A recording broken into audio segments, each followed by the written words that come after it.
नमस्कार दोस्तों, स्वागत है आपका आपके YouTube चैनल करे स्टडी IQ में। आज हम 3 अगस्त 2020 की नेशनल करंट अफेयर करेंगे और आज के करंट अफेयर की PDF वीडियो के नीचे डिस्क्रिप्शन में मिलेगी।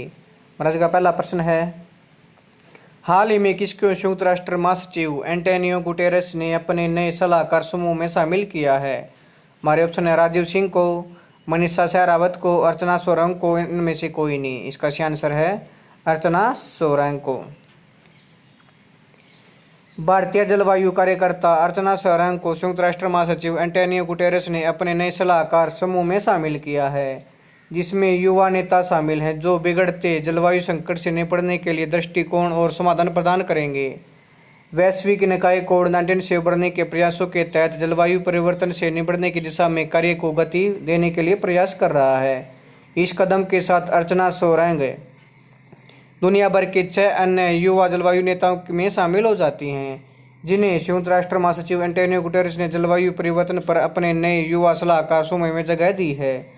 अर्चना को वकालत और अनुसंधान का अनुभव है और वह स्वदेशी समुदायों के पारंपरिक ज्ञान और सांस्कृतिक प्रथाओं को दस्तावेज संरक्षित और बढ़ावा देने के लिए काम कर रही हैं। महासचिव के युवा सलाहकार समूह।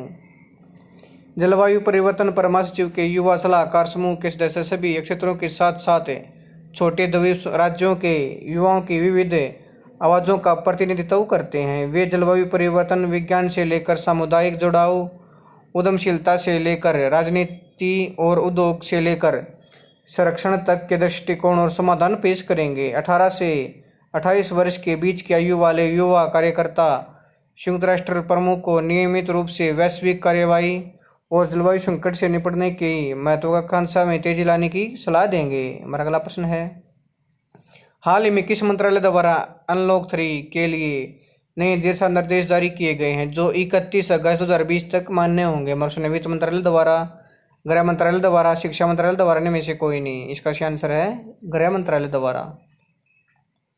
गृह मंत्रालय द्वारा अनलॉक 3 के लिए नए दिशा निर्देश जारी किए गए हैं जो 31 अगस्त 2020 तक मान्य होंगे। नए दिशा निर्देश से कंटेनर जोन के बाहर के क्षेत्रों में अधिक गतिविधियों को फिर से शुरू करने और 31 अगस्त 2020 तक कंटेनर समूह जोन में लॉकडाउन का विस्तार करने के प्रयास के रूप में जारी किए गए हैं।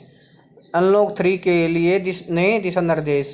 स्कूल, कॉलेज, शैक्षणिक और कोचिंग संस्थान 31 अगस्त 2020 तक बंद रहेंगे। योग संस्थानों और जिम को स्वास्थ्य और परिवार कल्याण मंत्रालय द्वारा जारी मानक संचालन प्रक्रियाओं के अनुसार 5 अगस्त 2020 के बाद खोलने की अनुमति होगी। सिनेमा हॉल, स्विमिंग पूल, मनोरंजन पार्क, थिएटर, बार, ऑडिटोरियम, असेंबली हॉल और इसी तरह के स्थान अभी बंद रहेंगे।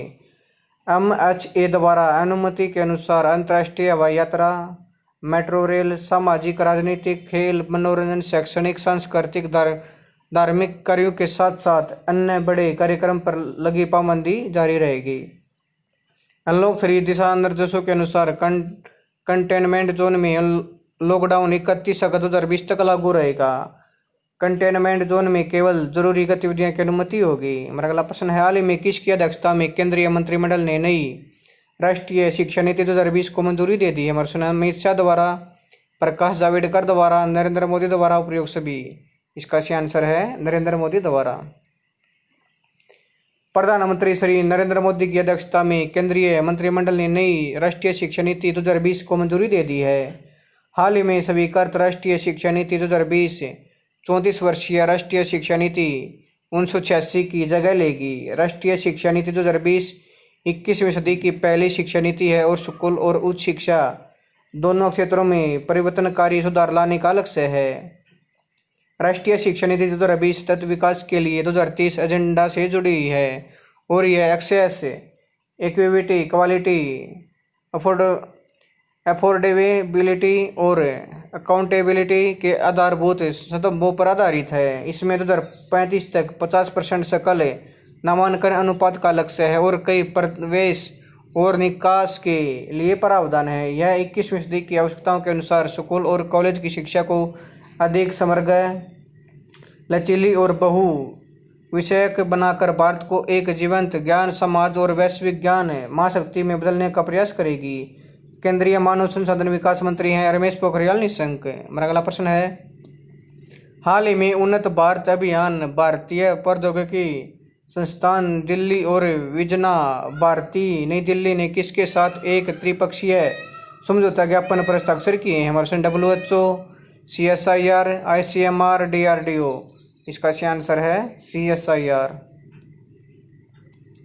उन्नत भारत अभियान भारतीय प्रौद्योगिकी संस्थान दिल्ली और विजना भारती नई दिल्ली ने CSIR के साथ एक त्रिपक्षीय समझौता ज्ञापन पर हस्ताक्षर किए हैं।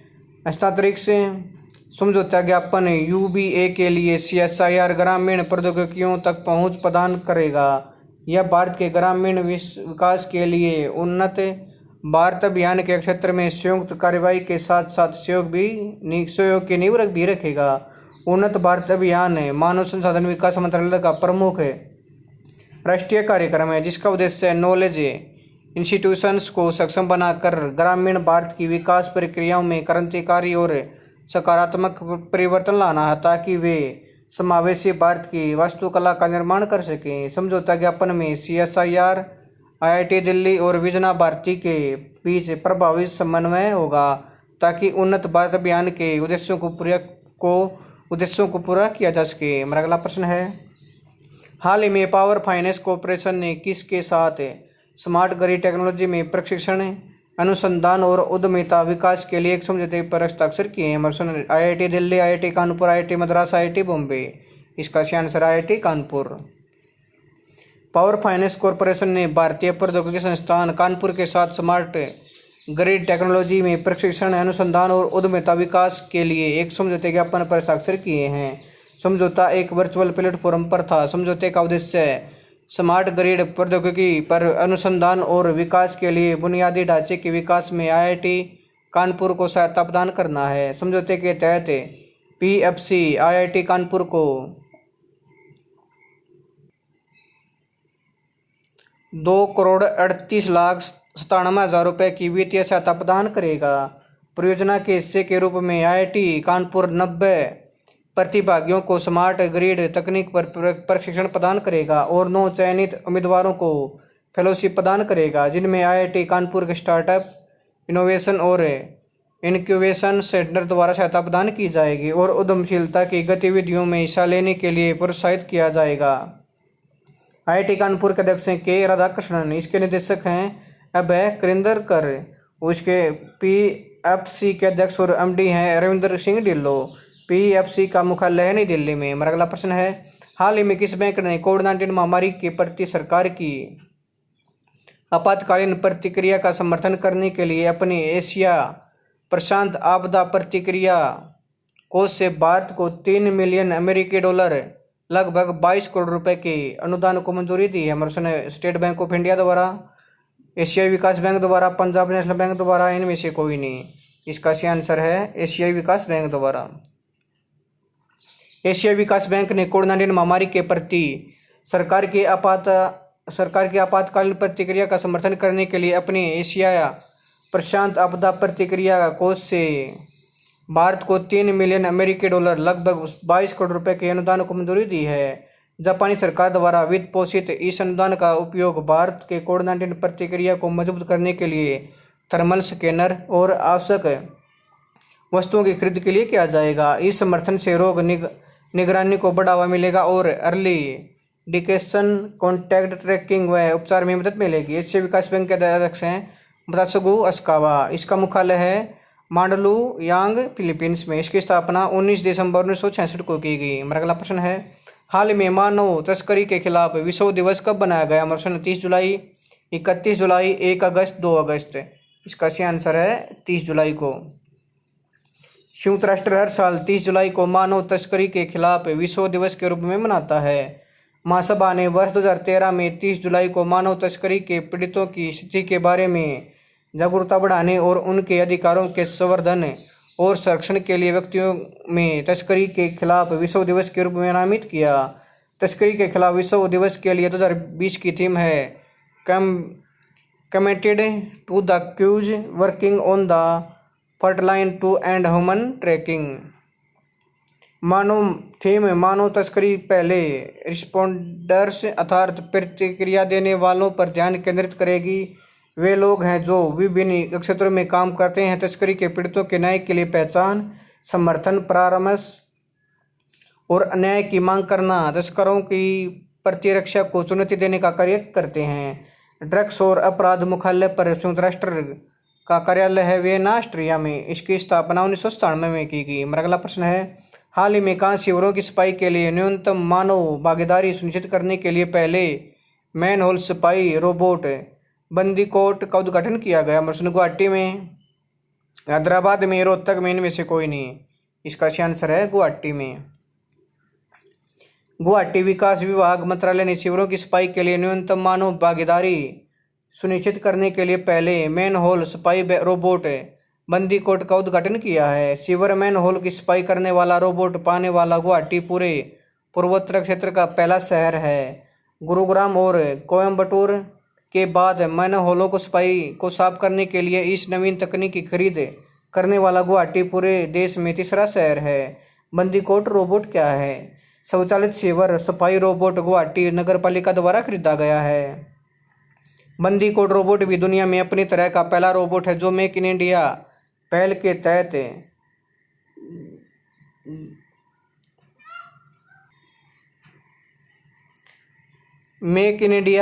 तहत जन रोबोटिक्स नामक एक स्टार्टअप इंडिया कंपनी द्वारा विकसित किया गया था, जिसे इंडियन ऑयल कॉरपोरेशन लिमिटेड के CSR द्वारा वित्त पोषित किया गया था।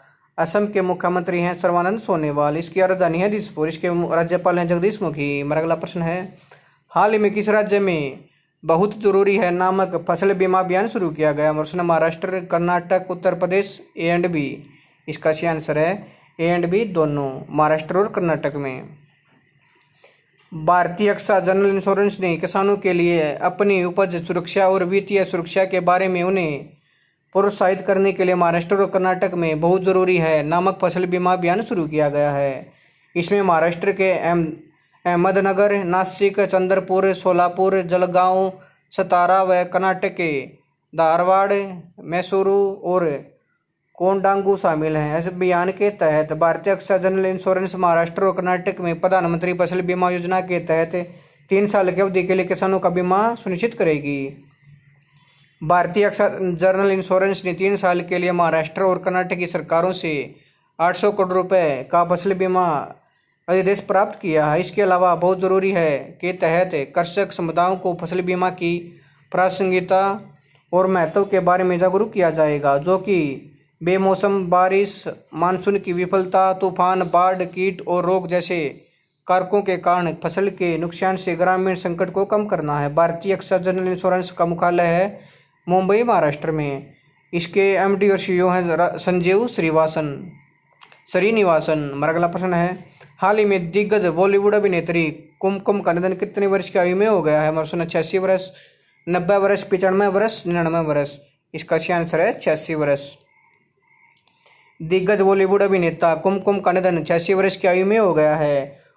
उसका असली नाम जीबून निशा था। उन्होंने मदर इंडिया, कोहिनूर, एक सपेरा, एक लुटेरा, नया दिल, उजाला, राजा और अर्नक, लालकर आंखें, गीत जैसे 100 से अधिक हिंदी फिल्मों में अभिनय किया है। कुमकुम ने 1963 में पहली बार भोजपुरी फिल्म गंगा मैया तो है पियरी चढ़ाऊंबे में अभिनय किया था। कुछ लोकप्रिय गीतों में जिसमें कुमकुम ने अभिनय किया, जिसमें उनमें कभी आर कभी पार और मेरे महबूब कयामत होंगी शामिल है। हमारा अगला प्रश्न है, हाल में भारत के किस ऑलराउंडर खिलाड़ी ने क्रिकेट के सभी फॉर्मेट से संन्यास लेने की घोषणा की है?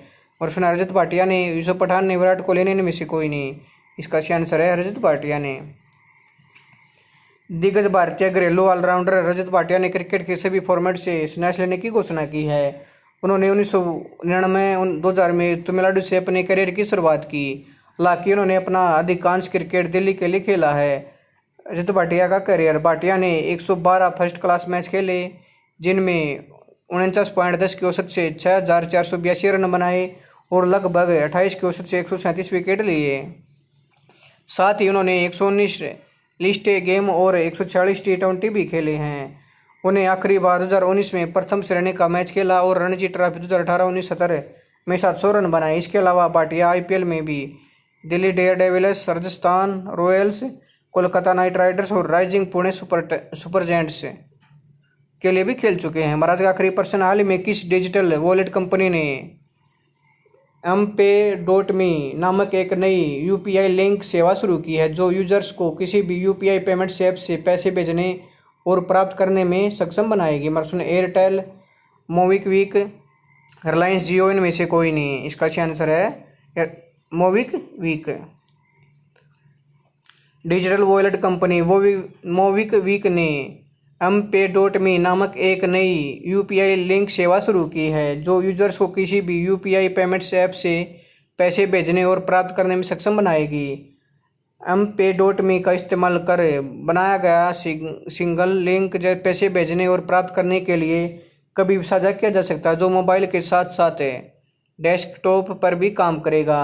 MPay.me के जरिए उपयोगकर्ता अब अपने फ़ोन नंबर का उपयोग करके अपने स्वयं के मिनी निजी भुगतान गेटवे बना सकेंगे। पेमेंट प्राप्त करने के लिए उपयोगकर्ता को इसे चैट, SMS, ईमेल आदि पर इससे उस व्यक्ति के पास साझा करना होगा। वे सभी मोबिक्विक UPI उपयोगकर्ता जिनके पास अपना व्यक्तिगत भुगतान लिंक है वे इस सेवा का उपयोग कर सकते हैं। इस लिंक का उपयोग किसी भी UPI ऐप, मोबिक्विक, गूगल पे, फ़ोन पे, पेटीएम आदि के माध्यम से किया जा सकता है। मोबिक्विक के CEO हैं विपिन प्रीत सिंह।